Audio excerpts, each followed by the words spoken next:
Aga Khan, it's middle class. Even when you give them the best as a man, what they still need is their what? Their father. They're not interested in shelter. That is secondary. They're not interested in good clothes and good schools. And they will tell you, I don't care about that. I want my father. Even just to see him. I have this discussion with a young boy, great friend of mine. He's a teenager, raised by a single mother. Once in a while, the man that sired him, I'm intentional, comes around to see him. And he says,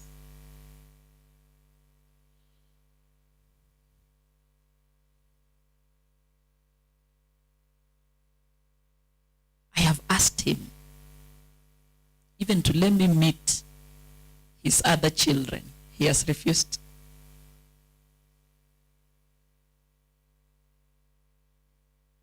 The boy lives well.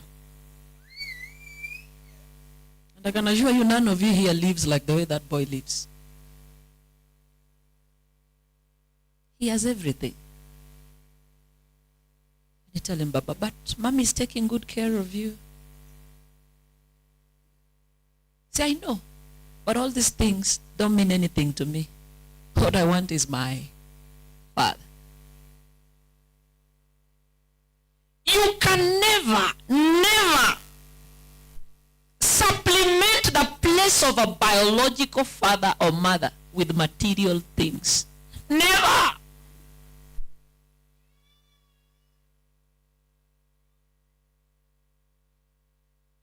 Never. So you even complicate the situation when you get a father figure for them. Or even a mother figure. Let me ask you, women that are here. When we go to the hospital to give birth, let me ask a sincere question.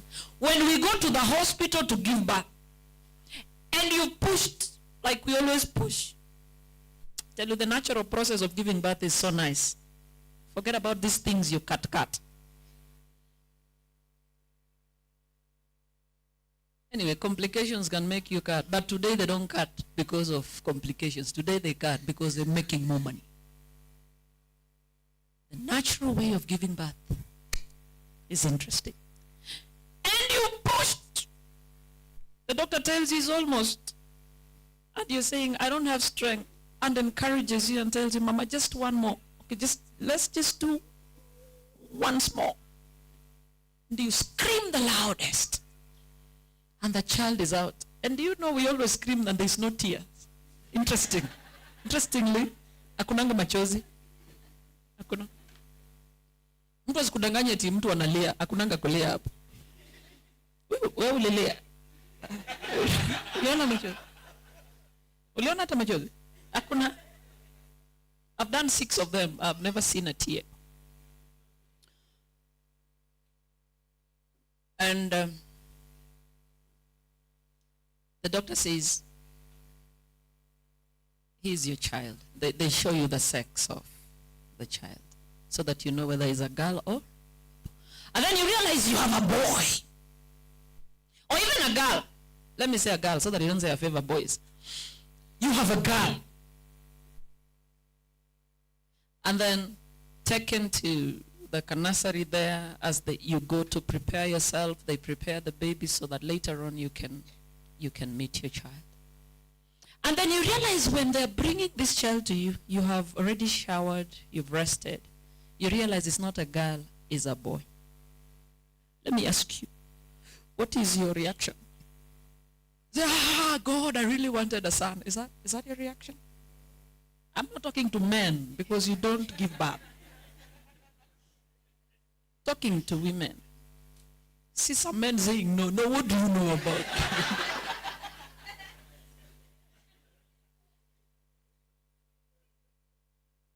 My husband one time told me, you know when you're at labor, I'm also laboring. How? I just feel goosebumps. For what?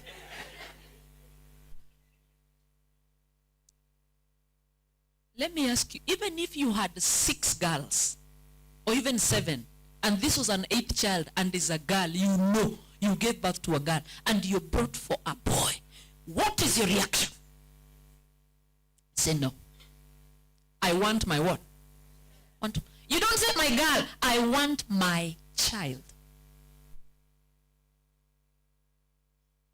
The same way you insist you want your child is the same way a child insists I want my what? My mother. I want my father. These things you can never deceive a child with some man, something that looks like a man, that this is your father. Never. Not even a woman. Even if they're the best.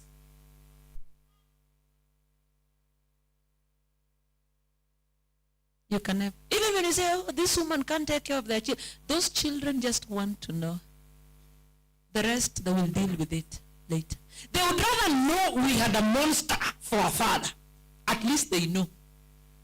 Then even if you brought along another one, they'll say, okay, fine, this looks good, but at least we know our what? Our father. At least we know our father.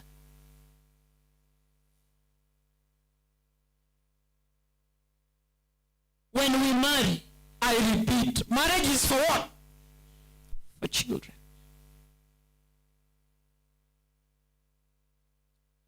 Marriage is for the sake of our children.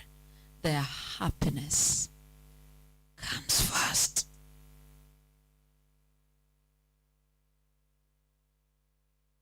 Naenda pole pole, ndio tusikosane hapa nje na maswali yenye ina mkono na mguu. And I believe I'm speaking to converts. I'm not speaking to churchgoers. There's a difference. There's a question you'll ask me, I will know whether you're a churchgoer or a convert. And I will know where to place you. Because these things don't sync with churchgoers. They don't. They create the mess, and then they don't want anyone to talk about it. And when you talk about it, they are convicted, but they still don't want to believe they are wrong. They say, now what do you want us to do? You create a mess and then ask me again, what do you want us to do? Anytime we move away from system and order, expect nothing good to arise from it. And when nothing good arises from it, it's not in my power to give you a solution. Only God can sort your what? Your mess. God can sort it. I can't sort it. You will hate me, but I don't know you. I don't care. What I'm here to remind you, enough of having children out of wedlock. Enough. We must come to a point and say, enough is what? It's not normal.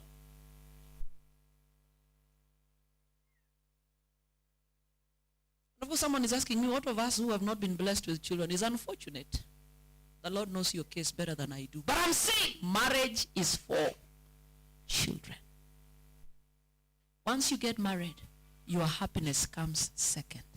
Their happiness comes first.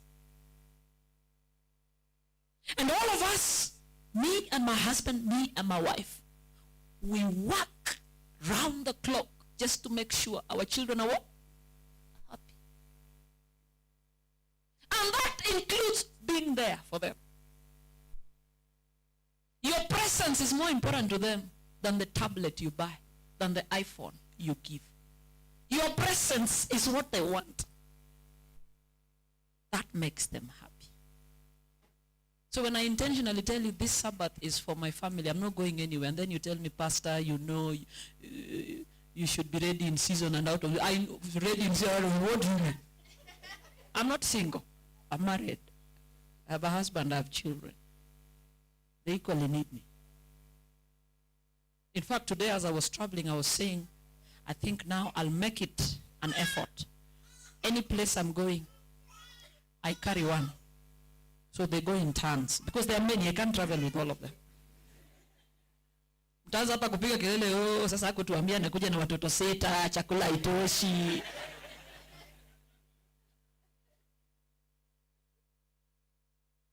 Yaani ukiita mtu anakuja na yote. washiriki tunawajua.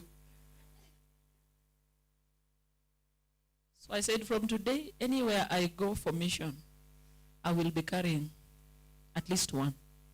Whether it's out of the country, whether it's within the country, they will go in turns so that they have time with their mother. And they have different experiences to share. Otherwise, I will be spending time feeding you and my children. They need my presence. It would be sad 10 years to come. They say, we didn't turn out to be good kids because our mother was constantly traveling the world preaching. Preaching what? Family ministries. When my children didn't turn out to be the best. So at times I guard, when I intentionally and deliberately set a Sabbath or 2 in a month for my family, I guard it jealously. And some people will tell you, Pastor, takutumia chopa, nakuweka kwa ndege. They want to sound like you get so excited when you board a plane. Even if you brought a rocket, I will not. Or even a private jet, I will not. Yani, we have lived in this world until the things of this world are no longer meaningful. Song says, turn your eyes upon Jesus.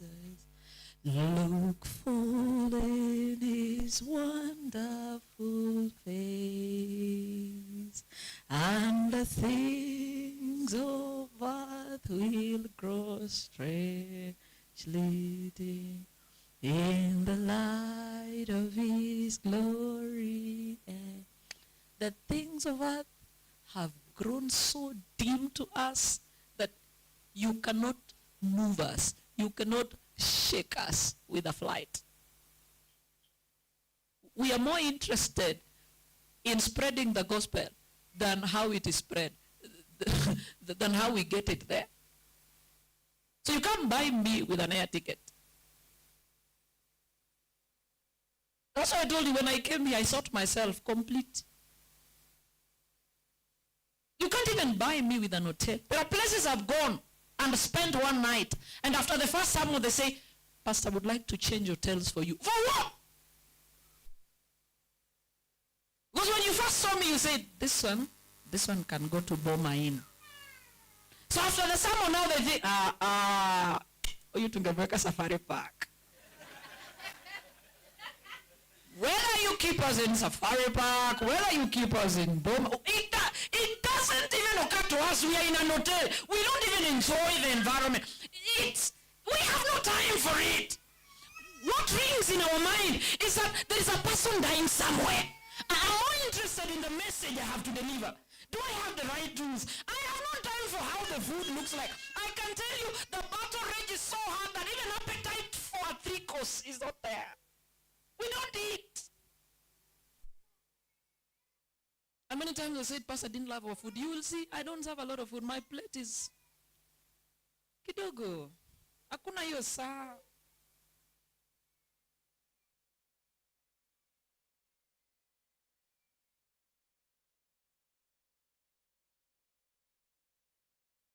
Enough of baby mamas, enough of baby daddies. We are co-parenting. Our children want you full time.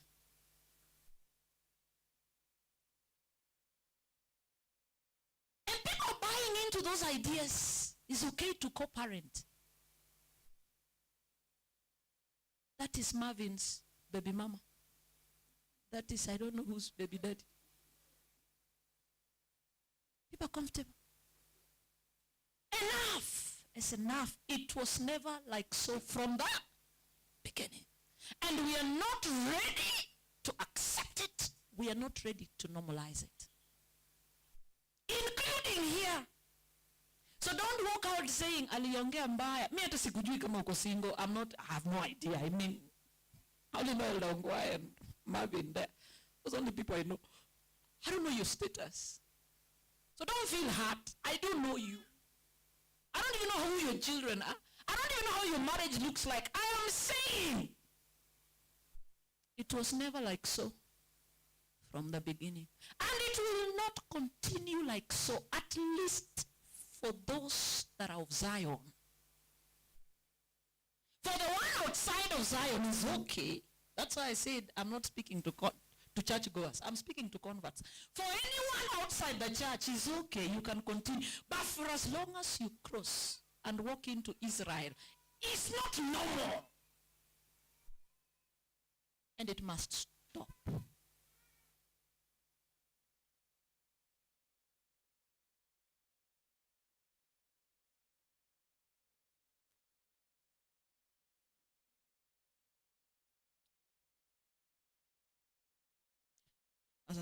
Alikuja na mastim zake zile alituambia, amekuja kutupigia kelele hapa.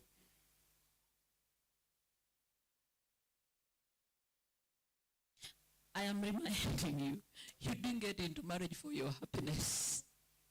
It was for their what? Happiness. They come first before yourself. If you're not ready for that, I want a man who will pay attention to me until I die. You could be in marriage. Many of us are in marriage not to be happy, but to be holy. Maybe God wanted you to be more holy than more happy.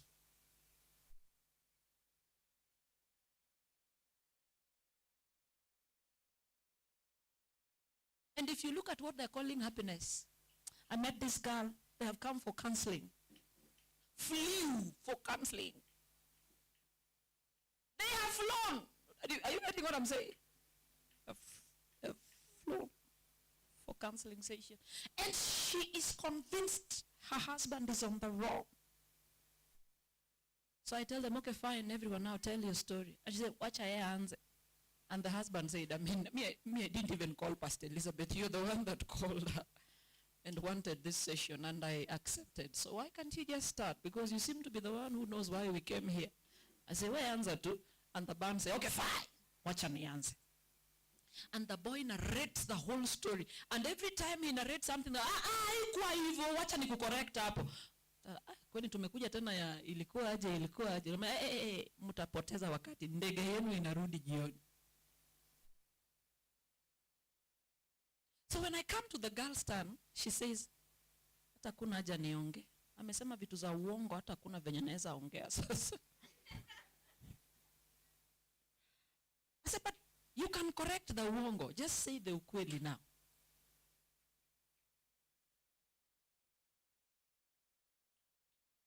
Apo place ya mahari.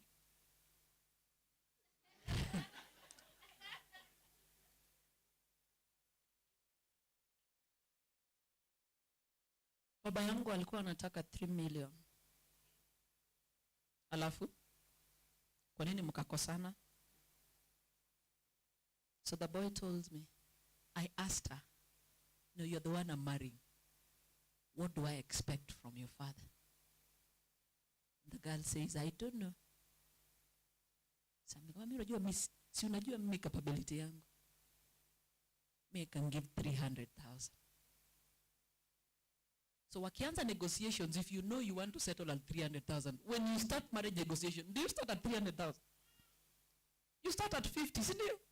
Ndio at least hata isonga, basawa, wacha basi ifike 300. And the girl says, I was offended. How does it start with the 100,000?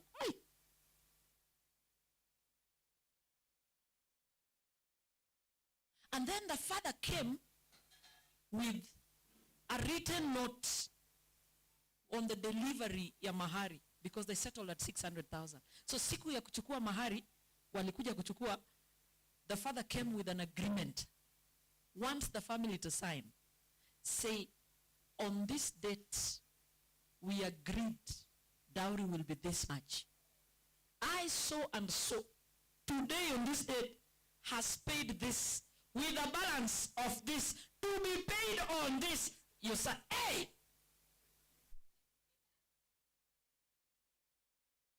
So, the boy And the parents felt it was strange. I mean, are we buying a woman? I thought we were only showing that we can take care of her. We were not buying. It's like you're buying a piece of land. Na wakajam na wakaenda. Wakawacha na hiyo msichana yao hapo. Nakumbuka wameshazaa mtoto mmoja. Wacha hapo. Mesiku mtataka hiyo pesa mkuje. Kama mtaki mkae. So these are the things that make a girl.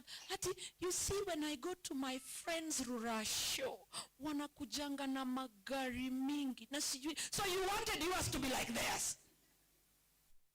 That is what you people call happiness. And when you don't see it, you feel like your marriage is not working.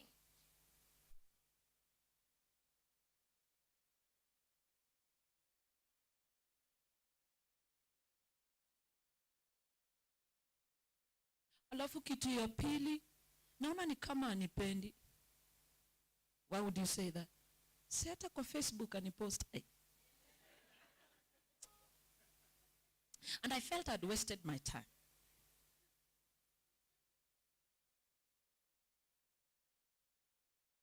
But I can tell you, even you who are seated here, I can tell you for sure, and I can see it on your faces, you are well schooled, but what you define as happiness is Facebook. What you define as happiness is a wedding engagement ring. Ati kama ukupewa ukapigiwa magoti ati hiyo kitu hapana, sidhani kama huyo msee ananipenda. But we are serious out here.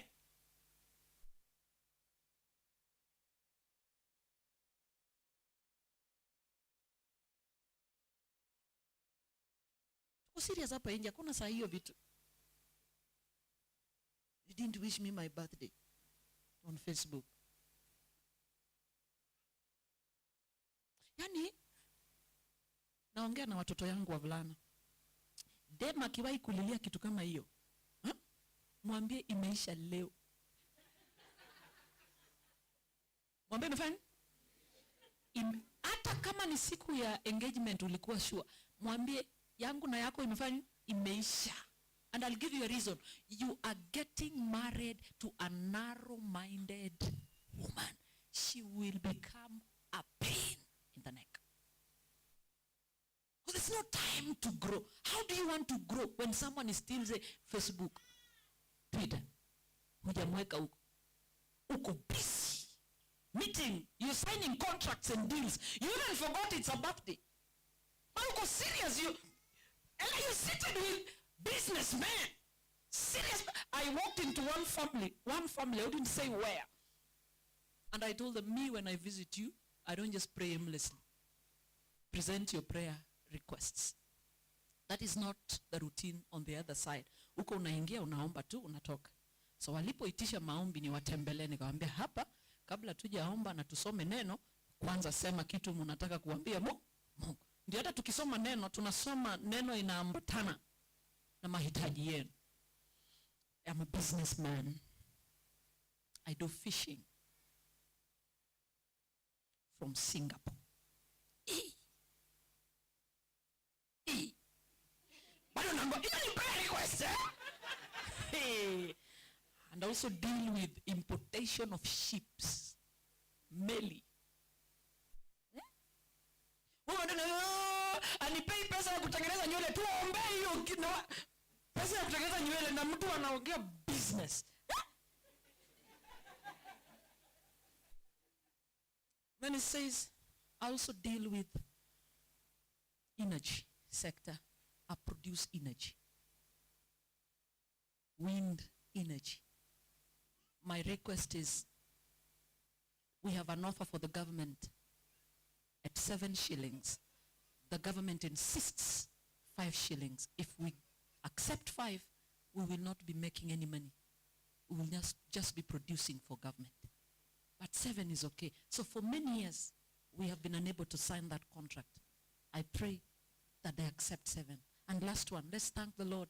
I got a contract for road construction using which technology? Fiber technology, something like that. Hey. Niambia huyo mjamaa kama huyo. Wacha na hii yako unakutana naye hapa Metropolitan. Mjamaa kama huyo. Niambie sangapi anakumbuka leo ni birthday ya bibi yangu, sijaweka kwa Facebook. Na ako serious na a government official's elder seated on a table with different sectors of the government discussing whether it's 5 shillings or 7 shillings. And you say, ati huku nweka, ati umenuna jioni. Nimengoja kuona uniweke kwa Facebook. Ichi yeni.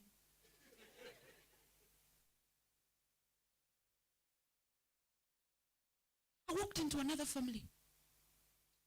Their daughters that are not married, and they say, I'm praying that God helps me in my business. So I ask, which business? I deal with oil and petroleum. Not yet married. Those are now called high thinkers, playing big. When you find a girl who says, you've not posted me on Facebook, that is how you show your love. Huh? Huyu hamtajenga hata nyumba nyumbani. Akuvuruta.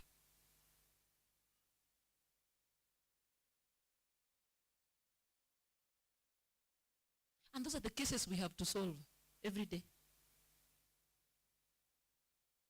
Every day we have to sit and listen that marriage is not work.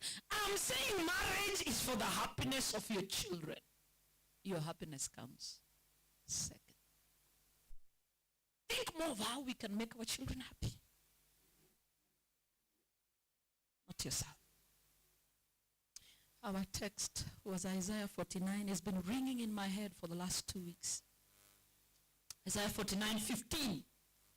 Can a woman forget her nursing child and not have compassion on the son of her womb? Surely they may forget, yet I will not forget. The Lord is speaking. He's saying, can a woman forget her nursing child? Naturally, the answer would be no. But he shocks you and tells you she can. Did I tell you the title of our sermon? Our title was, She Can, But I Can't. The question I asked myself, why is God not saying, can a man forget her child? Why didn't the Lord use a man?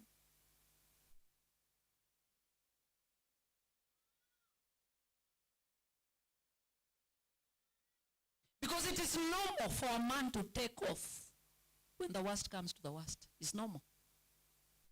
It's expected. In fact, it's an expectation you should live with.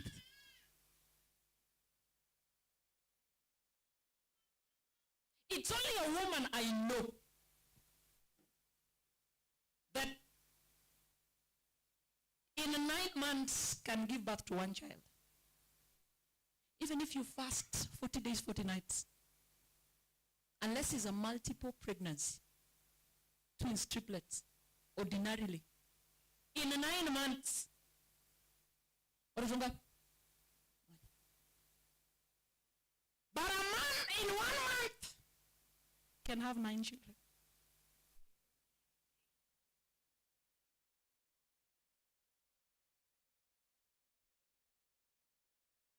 Because taking off is not difficult for them.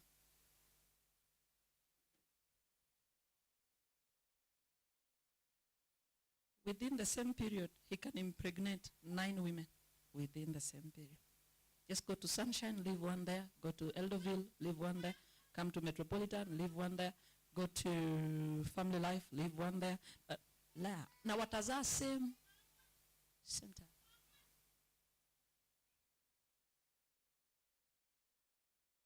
And many have taken off, is it? Yeah. Why do you think they take off? Because they were born, made, structured as providers. Now let me tell you something strange.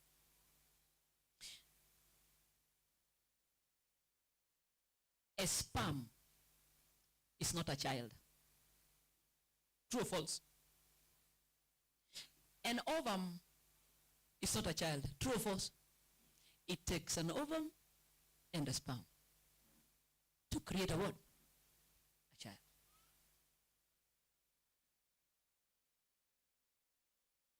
And so, even for the woman who seems to be having attachment to the baby. It's not because the baby is yours. The baby is for both of you. But it's because you are a conduit. That egg, fertilized, must be incubated somewhere. And the Lord chooses and designs and structures the woman to take care of that. Naturally, you're the one to carry the pregnancy. Naturally, you're the one to nurse. Naturally, you're the one to raise a child. That is who we were made to be. And naturally, the man was to provide. Make sure as she sits at home to nurse, take care of our children, give them a good life. I am out there hunting because I need to eat. I'm now, sasa ninawakanyaga. I'm telling you how it was from the beginning. So don't come in here with your philosophies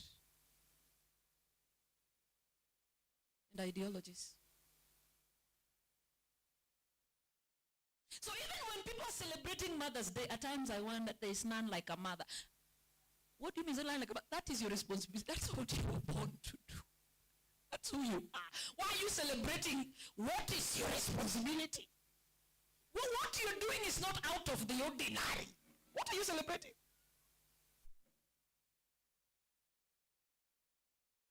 So the best people in the world are mothers. Fathers can take off, mothers. They take off because it's not their responsibility to nurse. It's theirs to provide. And to the point they know they cannot provide, the pain is so much. They are torn inside. They don't want to see it with their eyes. The best they can do is what? Take off and tell God, you see how you can take care of them. But a woman even without work can still feed the world. Taenda hapo msituni atafute mboga, mboga sini, do you know mboga? Ododo. Mchicha, sina mea peke yake kwa msituni. Taenda okote hiyo, achemushe aweke chumvi, patie watoto, kula. Tena wanakula wakiimba. A man doesn't reason like that. A man when sees that the best thing is to do what? Take off. So ordinarily, you're meant to nurse, raise a child. It's interesting how the world has taught us today. The world has reversed our roles.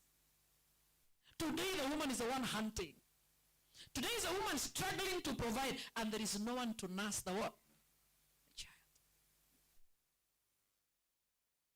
The happiness of the child is not in the school fee you pay. The happiness of the child is not in the food you provide. It's not in the clothes they put on, the house in which they live. The happiness of the child is the fact that I can see my mother. I can see my father. We can hold each other. She can speak tenderly to me.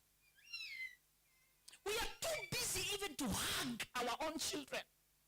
Even right now, if I tell you hug your husband, it's strange. Do you know it is easy for us to hug people in church than hug our loved ones in the house? Have you ever found out that?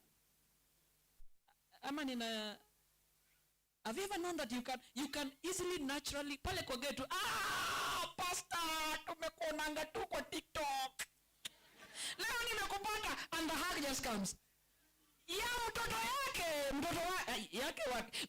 wake. Ni ngumu. Anaona ni kama, hii kitu ina feel too strange. I spoke to a man who was strange with his son. He said, I'm losing my boy. But he said, I did something. I didn't know it would work. What did you do? So I went home and I was not trying. And when I went home, I called him and I looked in his eyes and I pressed him on my chest for quite a long time. And I let him go. Since then, we are close with my son. When was the last time you hugged your child? When was the last time?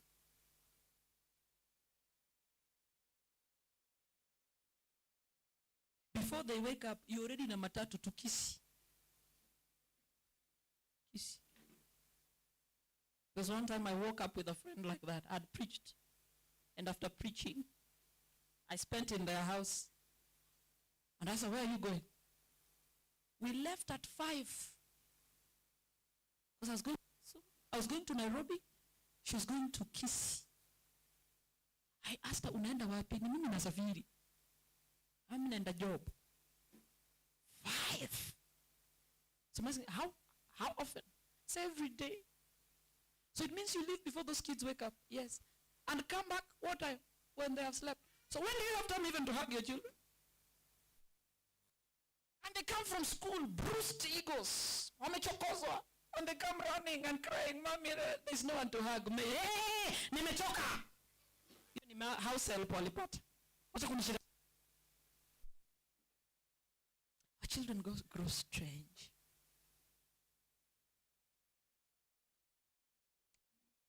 It's a hard subject I'm handling, and I know you don't like it. Because you're never home. Never. The devil has lied to us, and all of us are out of the house. Bolted into the world. We are raising strangers.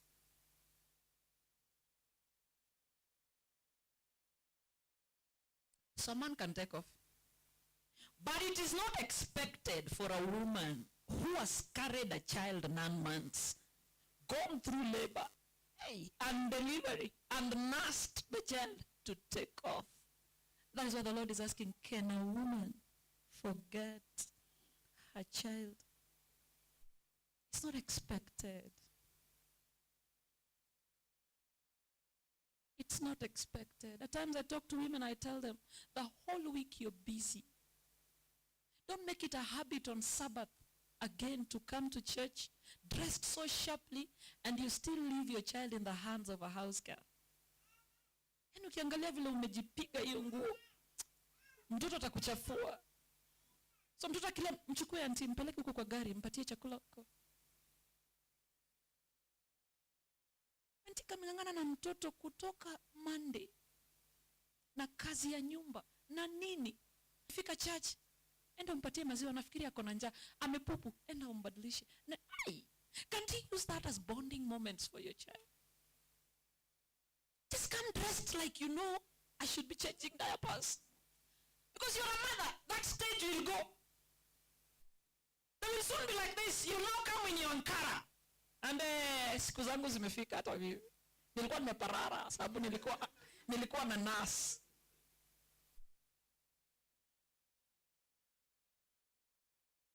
And feed your child. Let them eat until and your whole face has baby food. So learn to carry even 2 changings of clothes. And as I get a baby, because it reminds you you're a mother. You go home dirty on Sabbath. I was taking care of my what? My child.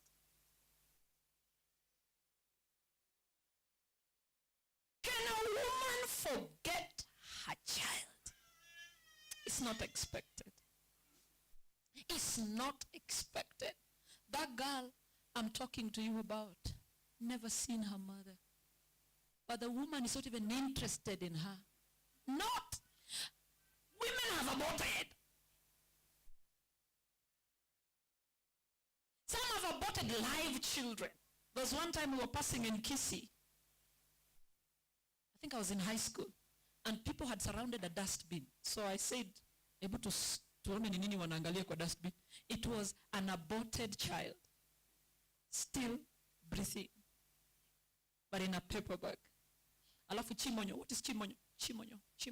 Ants were moving all over. But still breathing. Still. A woman can forget. Friends, we don't have sex for pleasure. We have sex for children. The result of sex is what? There is no child without sex. And that is why there can never be a child when people are homosexual. Never. So even when homosexuals want to say we can raise a child, there can never be children in a gay relationship. It can't work.